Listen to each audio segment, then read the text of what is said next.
Saudara terkasih, berjumpa kembali dengan satu ayat sehari. Ayat hari ini diambil dari Injil Yohanes bab 20 ayat 15. Kata Yesus kepadanya, "Ibu, mengapa engkau menangis? Siapakah yang engkau cari?"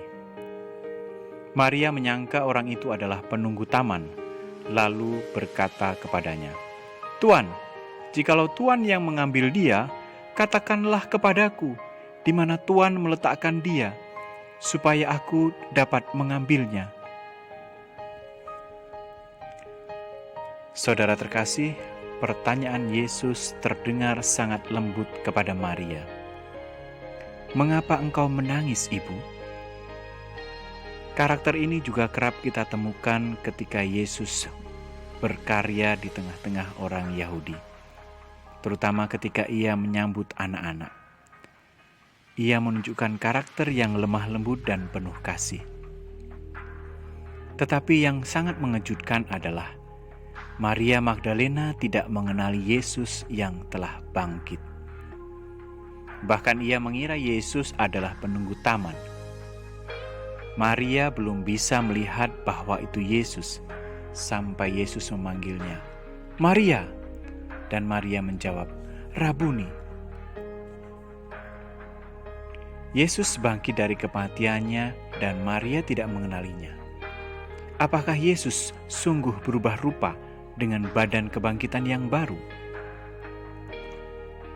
Menurut Santo Thomas Aquinas dalam Summa Theologiae, Yesus bangkit menunjukkan bahwa ia ingin menyatakan keadilan Allah.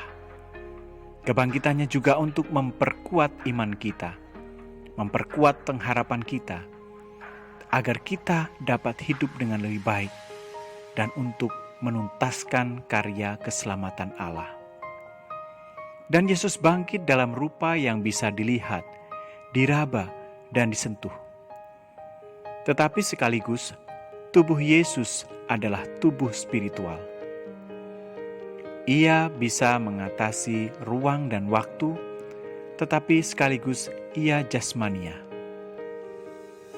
Tubuh Yesus ini adalah tubuh rohani, yaitu persatuan antara jiwa dan badan, dan hidup dalam kekekalan. Tubuh rohani adalah tubuh surgawi yang kita nantikan, yaitu tubuh ragawi, tetapi juga tidak terikat ruang dan waktu. Tubuh rohani ini penuh dengan keindahan dan cahaya.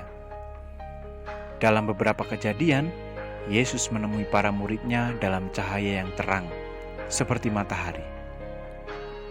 Ingatlah ketika Yesus menampakkan diri pada para rasul, kepada para murid di Emmaus, kepada Paulus, Thomas, dan ketika ia berjalan di atas air, serta kisah-kisah kebangkitan lainnya. Dengan mengetahui bahwa suatu saat tubuh kita akan dibangkitkan dan bersatu dengan jiwa, dan kemudian hidup dalam kekekalan, dan ini telah dibuktikan dengan kebangkitan Kristus, maka arah dan cara hidup kita sebagai orang Katolik adalah benar. Iman kita tidak sia-sia.